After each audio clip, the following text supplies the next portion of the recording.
स्वामी नवल बाबा पंसलवा।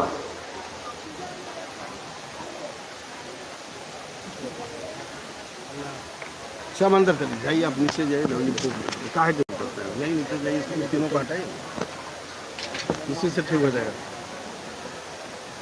हटाइए, रास्ते से हटाइए लोग।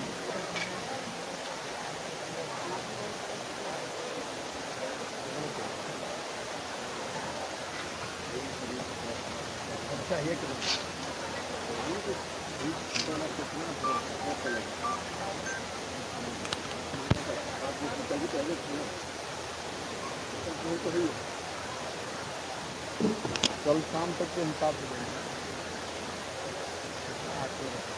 सर्वप्रथम हम लोग एक बार आनंद और बुलंद आवाज में गुरु महाराज जी की जय घोष करें।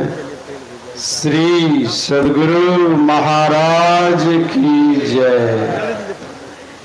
ज्ञान धूपम मनः पुष्पम पंचेन्द्रिय हुताशनम क्षमा जप समाधिश्च नमः देव निरंजनम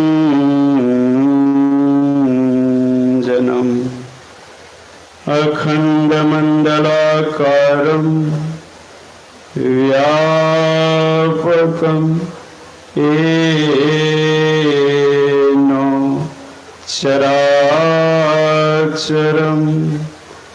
तत्पदं दर्शितं येनो तस्मै श्री गुरुवे नमः। और व्यक्त रूप में सृष्टि के कण कण में विराजमान विश्व वंदनीय त्रैलोक पावन प्रातः स्मरणीय अनंत श्री विभूषित आराध्य देव के श्री चरणों में कोटिशः नमन। आराध्य देव के ही हृदय अवतार संत शाही स्वामी जी महाराज के श्री चरणों में कोटिशः नमन। और उनके ही विशेष कृपा पात्र आचार्य ब्रह्म ऋषि महर्षि चित्रानंद जी महाराज के श्री चरणों में कोटिशः नमन। मंचस्थ पूज्य साधु चरण, सत्संग प्रेमी सज्जनों, माताओं एवं भक्तिमती बहनों, जहाँ पर हम लोग बैठे हुए हैं इसको संत सदगुरु का दरबार कहते हैं। और इस संसार में संत सदगुरु के दरबार से बढ़कर दुनिया में दूसरा कोई दरबार नहीं। एक कवि ने सुंदर लिखा, दरबार हजारों देखे हैं, दरबार हजारों देखे हैं, पर संत सदगुरु सा कोई दरबार नहीं। दुनिया से भला हम क्या मांगे, दुनिया तो खुद ही भिखारन है। मांगो तो संत सदगुरु के दरबार में, जहां होता कभी इनकार नहीं। यह ऐसा दरबार है जो कुछ भी इस दरबार में मांगेंगे सब कुछ मिलेगा, संपूर्ण कामनाओं की पूर्ति होगी। दुनिया में बहुत से दरबार हैं, देवी देवताओं का दरबार है, प्रधानमंत्री राष्ट्रपति का दरबार है, लेकिन वहां जाने से संपूर्ण कामनाओं की पूर्ति नहीं हो सकती है। लेकिन संत सदगुरु के दरबार में जाने से संपूर्ण कामनाओं की पूर्ति हो सकती है। संत सबसे बढ़कर के दुनिया में है। संत पलटूदास जी महाराज ने कहने की कृपा की, सबसे बड़े हैं संत। और भगवान श्री राम ने कहा, मोते संत अधिक करी लेखा, मुझसे बढ़कर के संत दुनिया में है। और भगवान शंकर ने भी कहा, संत समागम से बढ़कर दुनिया में दूसरा कोई लाभ नहीं है। और भगवान श्री कृष्ण ने कहने की कृपा की, संत मिले तो मैं मिल जाऊं, संत न मुझसे न्यारे। और वेद भगवान ने कहा परमात्मा का ज्ञान प्राप्त करने के लिए सत्संग की आवश्यकता है, संत समागम की आवश्यकता है। और हमारे गुरुदेव ने कहने की कृपा की, जो चाहो उद्धार को बनो संत संतान।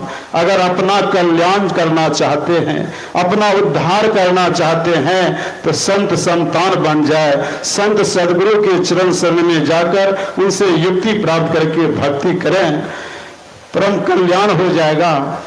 महाराष्ट्र के एक संत थे समर्थ रामदास जी महाराज। उनकी कीर्ति जब दुनिया में फैल गई, उनका यश जब फैल गया, तो काशी में रहने वाला एक सिद्ध ज्योतिषी, उसको जलन हो गया। अपने सेवक को 4 प्रश्न लिख करके दिया और कहा उसका उत्तर मांग करके लाओ। वे चले गए महाराष्ट्र, दक्षिण भारत, समर्थ रामदास जी महाराज के पास जाकर के प्रश्न 4 प्रश्न सुनाया। 4 प्रश्न इस प्रकार था कि संसार का सबसे बड़ा चमकीला पदार्थ कौन सा है। दूसरा प्रश्न था, इस सौर जगत में सूर्य को कौन ढक सकता है। और तीसरा प्रश्न था कि काल के मुख से कौन बचा सकता है। और चौथा प्रश्न था कि ब्रह्मा के लकीर को कौन मिटा सकता है। तो समर्थ रामदास जी महाराज ने कहने की कृपा की, 2 प्रश्नों का उत्तर तो मैं अभी दूंगा और 2 प्रश्नों का उत्तर काशी में आकर के स्वयं दूंगा। सेवक ने कहा 2 प्रश्नों का उत्तर दे दीजिए।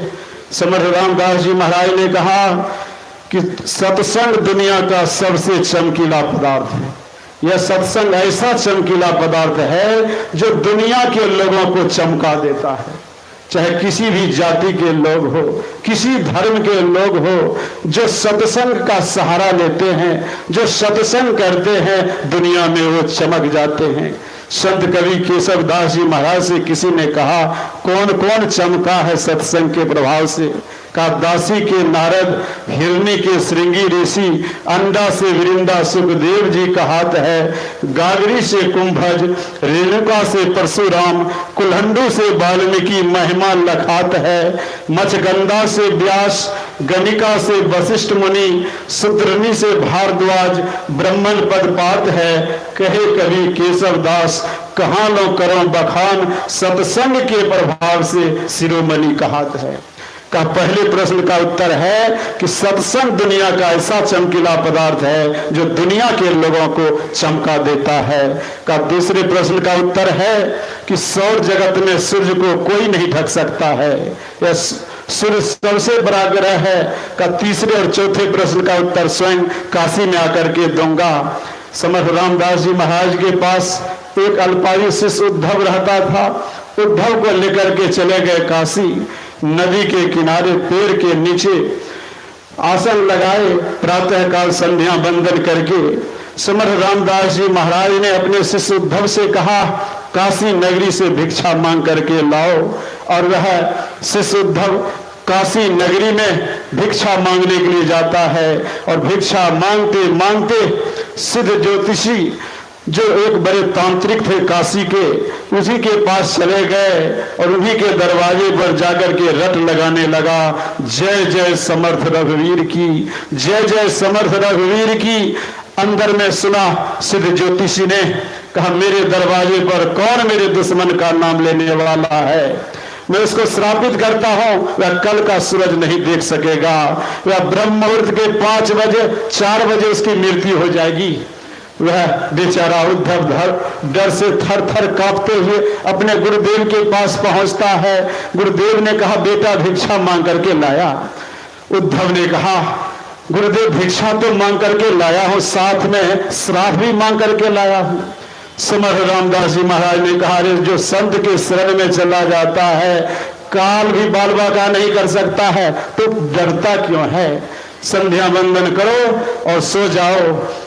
समर्थ रामदास जी महाराज संध्या बंदन करके भोजन करके लेट गए और उद्धव जी से कहा, तुम मेरे पैर को दबाते रहो, काल भी बाल बाका नहीं कर सकता है। समर्थ रामदास जी महाराज सो गए, उद्धव जी पैर दबाने लग गए। इतने में सिद्ध ज्योतिषी के पास काली यक्षिणी की सिद्धि प्राप्त थी। काली यक्षिणी को भेजा कि उद्धव का काम तमाम करके चले आओ। वे चली गई। वहां पर आंधी तूफान करती है, वृक्ष उखड़ करके गिर रहे हैं। उद्धव डर गया, कहा गुरुदेव यह वृक्ष उखड़ उखड़ करके गिर रहे हैं।